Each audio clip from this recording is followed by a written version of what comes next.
Beautiful moment. Remembering John McCain. A special tribute to the great senator in Arizona.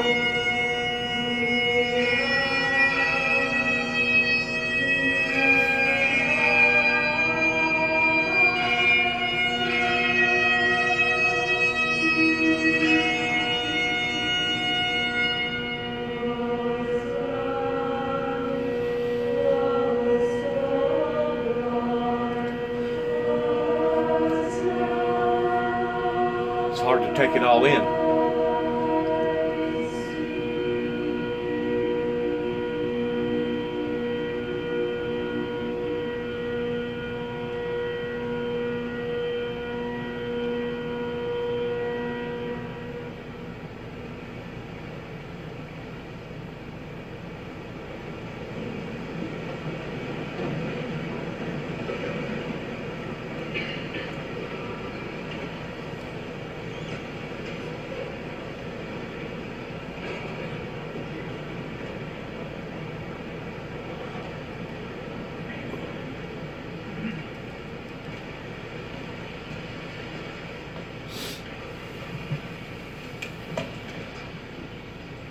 Cindy and the McCain family, I am honored to be with you to offer my sympathies and to celebrate a great life. The nation joins your extraordinary family in grief and gratitude for John McCain. Some lives are so vivid, it's difficult to imagine them ended. Some voices are so vibrant and distinctive, it's hard to think of them stilled.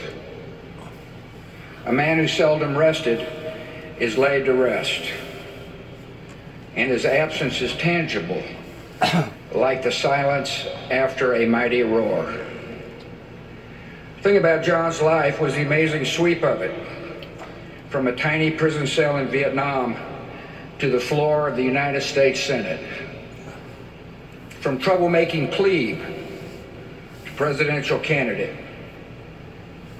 Wherever John passed throughout the world, people immediately knew there was a leader in their midst. In one epic life was written the courage and greatness of our country. For John and me, there was a personal journey, our hard-fought political history. Back in the day, he could frustrate me. And I know he'd say the same thing about me.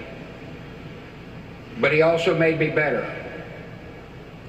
In recent years, we sometimes talk of that intense period like football players remembering a big game.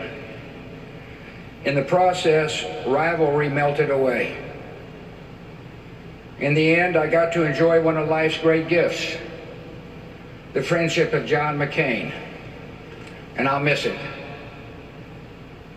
Moments before my last debate ever with Senator John Kerry in Phoenix, I was trying to gather some thoughts in the holding room. I felt a presence.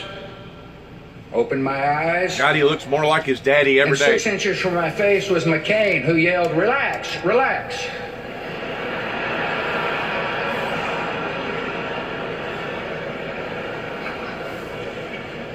John was above all a man with a code. He lived by a set of public virtues that brought strength and purpose to his life and to his country.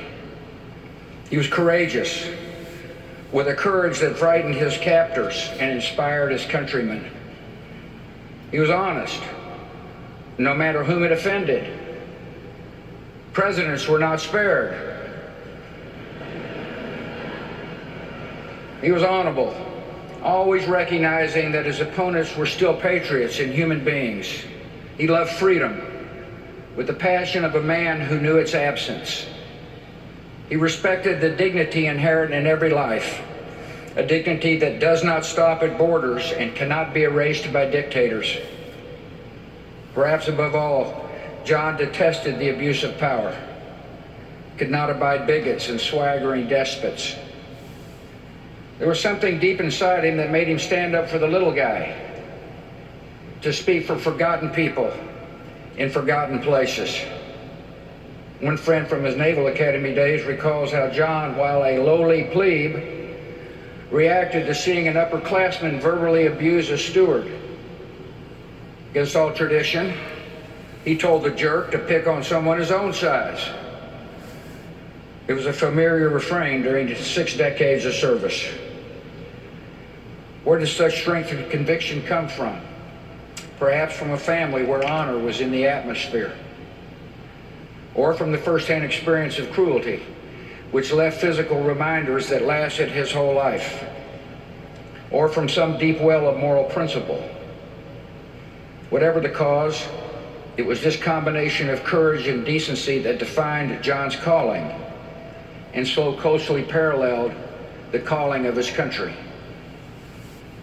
It's this combination of courage and decency that makes the American military something new in history, an unrivaled power for good. It's this combination of courage and decency that set America on a journey into the world, to liberate death camps, to stand guard against extremism, and to work for the true peace that comes only with freedom. John felt these commitments in his bones.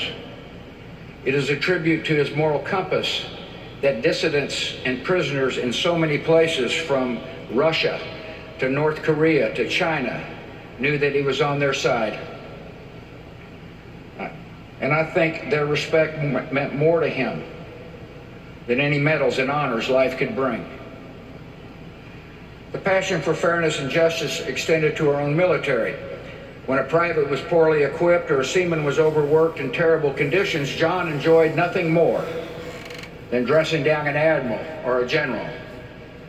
He remained the troublesome plebe to the end. Those in political power were not exempt.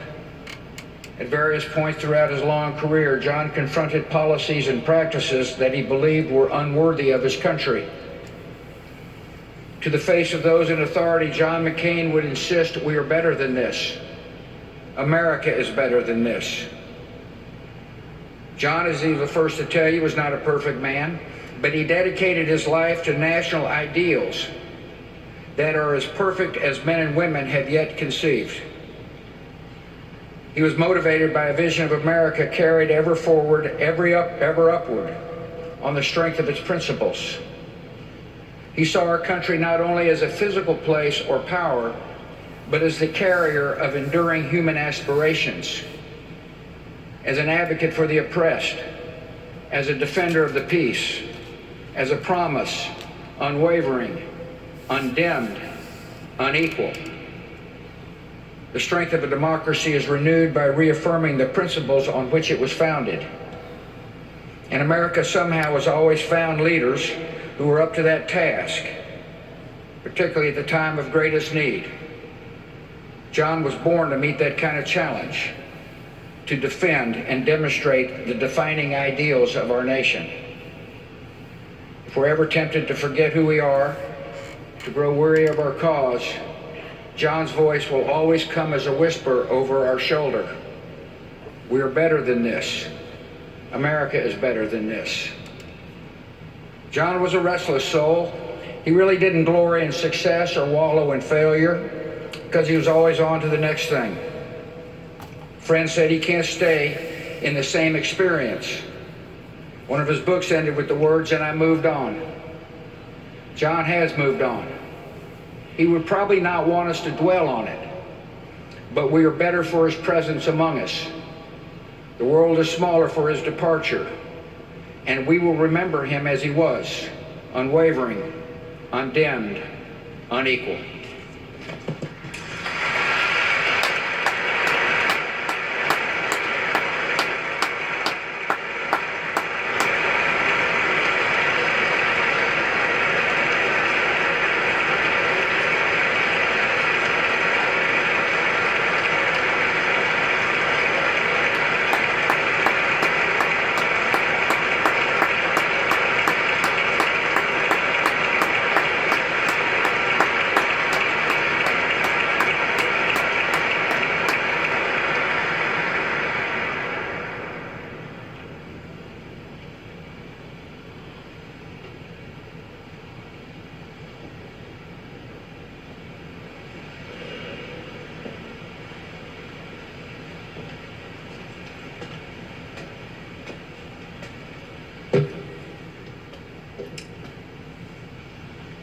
To John's beloved family, Mrs. McCain, to Cindy and the McCain children, President Mrs. Bush, President Secretary Clinton, Vice President Mrs. Biden, Vice President Mrs. Cheney, Vice President Gore, and as John would say, my friends. We come to celebrate an extraordinary man, a warrior, a statesman, a patriot, who embodied so much that is best in America. President Bush and I are among the fortunate few who competed against John at the highest levels of politics. He made us better presidents, just as he made the Senate better, just as he made this country better. So for someone like John to ask you, while he's still alive, to stand and speak of him when he's gone is a precious and singular honor. Now, when John called me with that request earlier this year, I'll admit sadness and also a certain surprise. But after our conversation ended, I realized how well it captured some of John's essential qualities. To start with, John liked being unpredictable, even a little contrarian. He had no interest in conforming to some prepackaged version of what a senator should be, and he didn't want a memorial that was going to be prepackaged either. It also showed John's disdain for self-pity. He had been to hell and back, and yet somehow never lost his energy or his optimism or his zest for life. So cancer did not scare him, and he would maintain that buoyant spirit to the very end, too stubborn to sit still, opinionated as ever, fiercely devoted to his friends, and most of all to his family.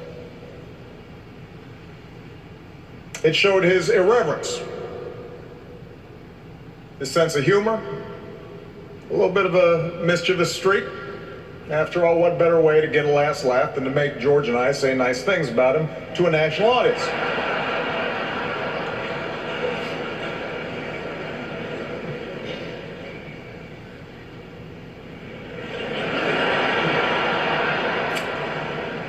And most of all, it showed a largeness of spirit, an ability to see past differences in search of common ground.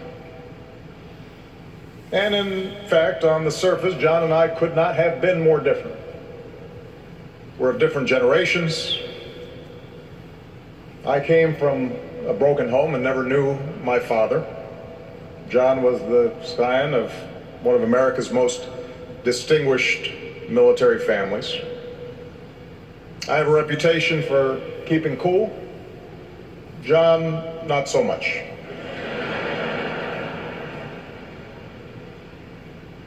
We were standard bearers of different American political traditions, and throughout my presidency, John never hesitated to tell me when he thought I was screwing up, which by his calculation was about once a day.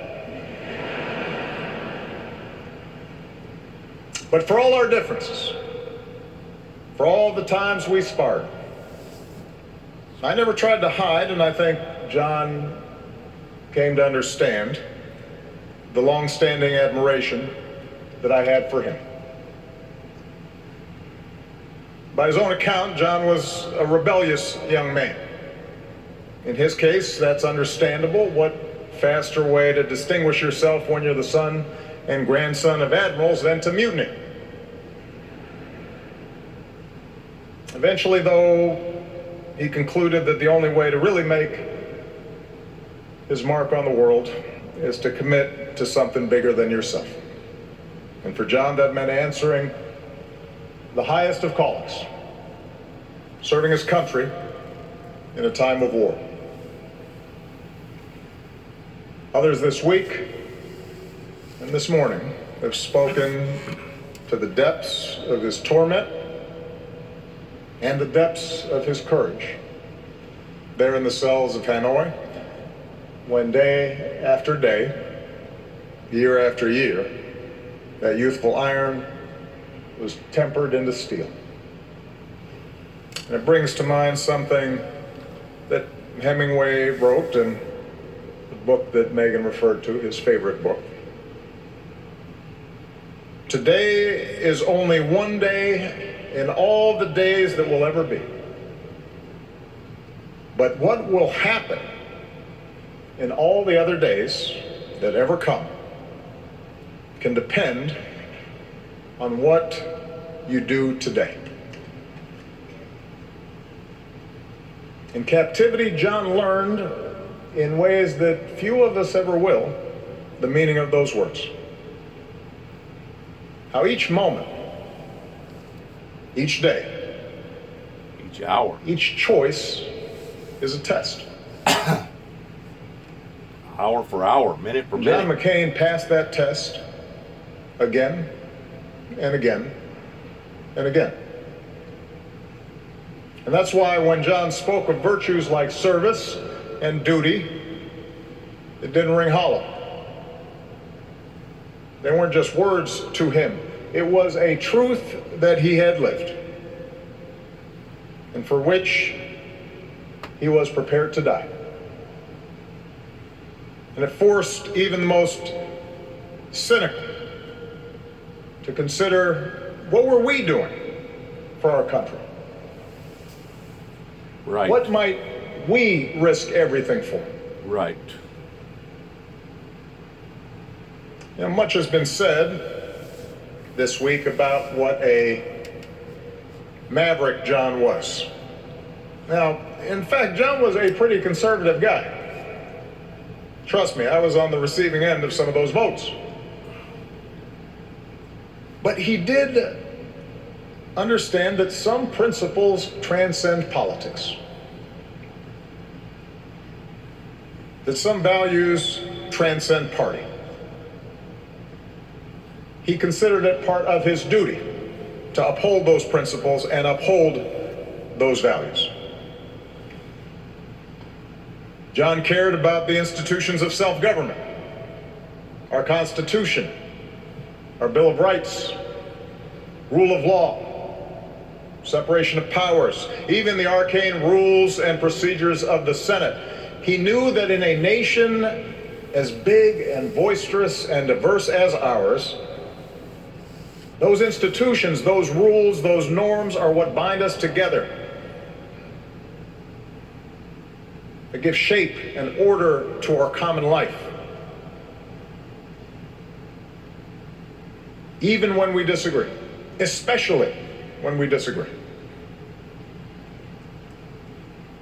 John believed in honest argument and hearing other views.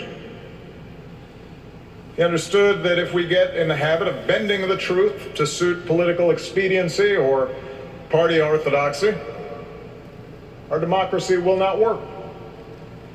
That's why he was willing to buck his own party at times, occasionally work across the aisle on campaign finance reform and immigration reform. That's why he championed a free and independent press as vital to our democratic debate. And the fact that it earned him some good coverage didn't hurt either.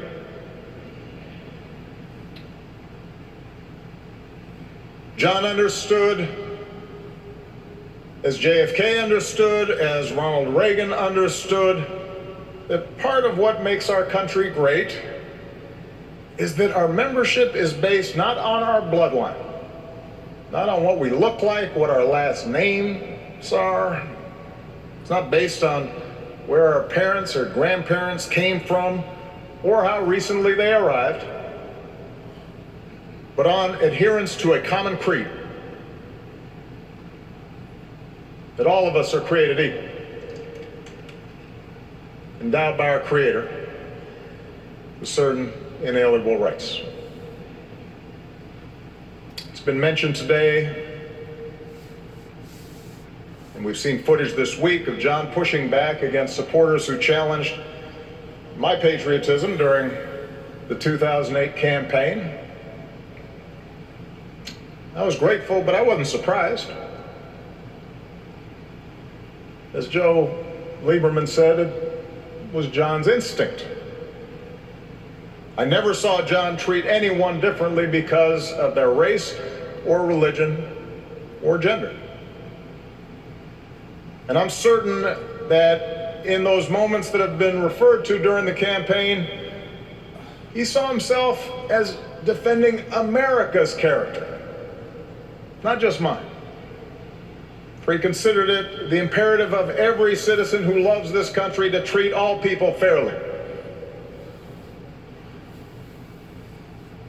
And finally, while John and I disagreed on all kinds of foreign policy issues, we stood together on America's role as the one indispensable nation, believing that with great power and great blessings comes great responsibility.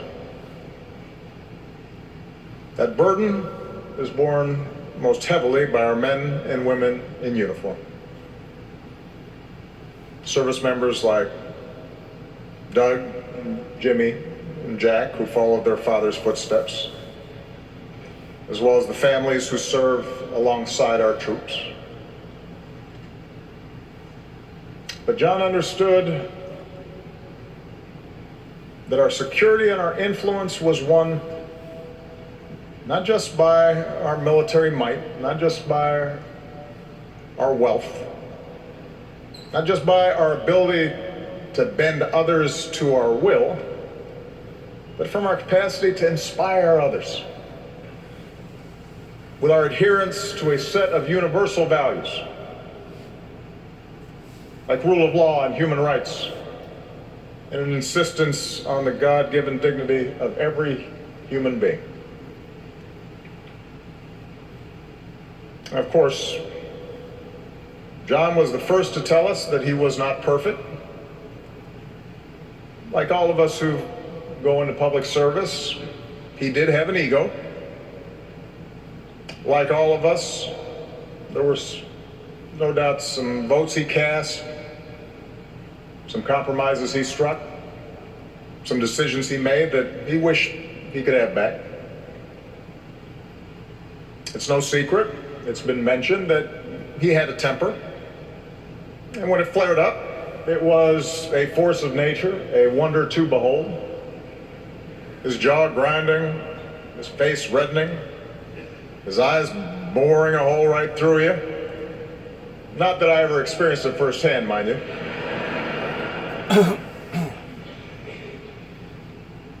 But to know John was to know that as quick as his passions might flare, he was just as quick to forgive and ask for forgiveness. He knew more than most his own flaws and his blind spots. And he knew how to laugh at himself. And that self-awareness made him all the more compelling. Now, we didn't advertise it, but every so often over the course of my presidency, John would come over to the White House and we'd just sit and talk in the Oval Office, just the two of us. We'd talk about policy and we'd talk about family and we'd talk about the state of our politics. And our disagreements didn't go away during these private conversations.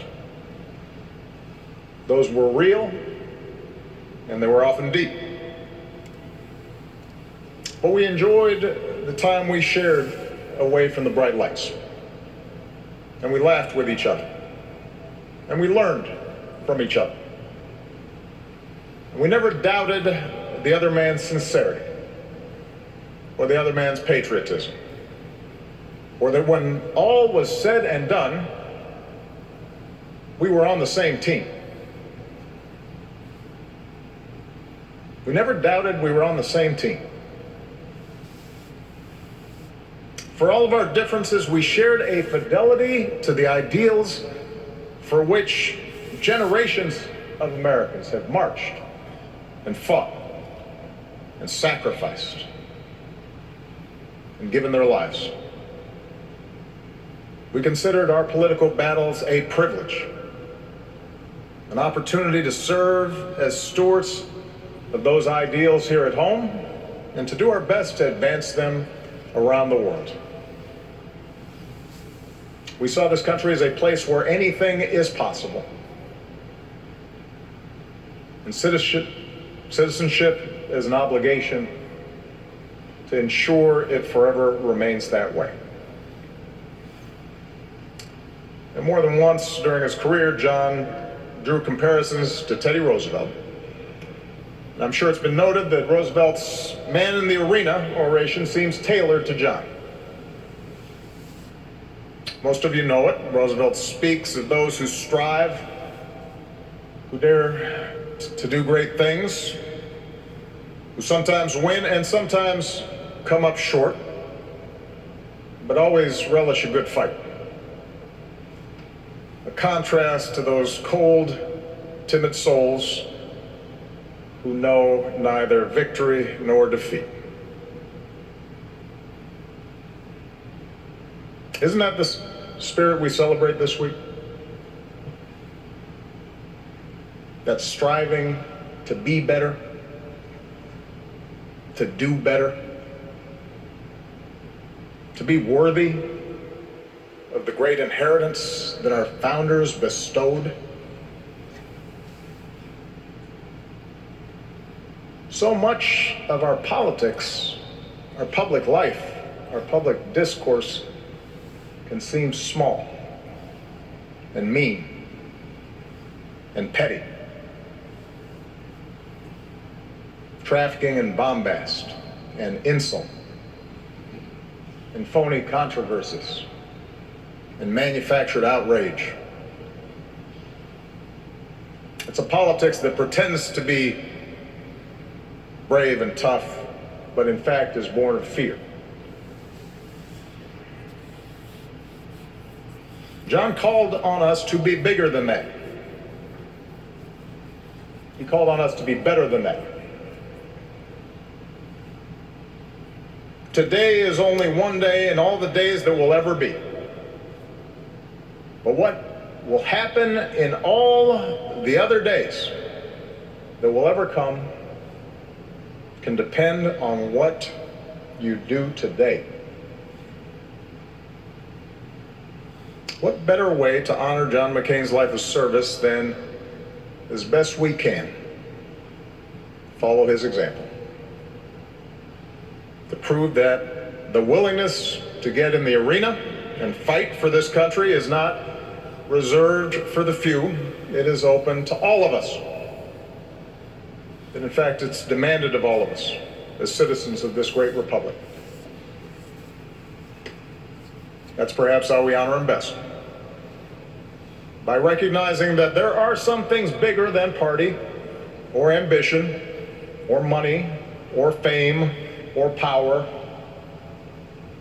But there's some things that are worth risking everything for. Principles that are eternal. Truths that are abiding. At his best, John showed us what that means. For that, we are all deeply in his debt. May God bless John McCain. May God bless this country he served so well.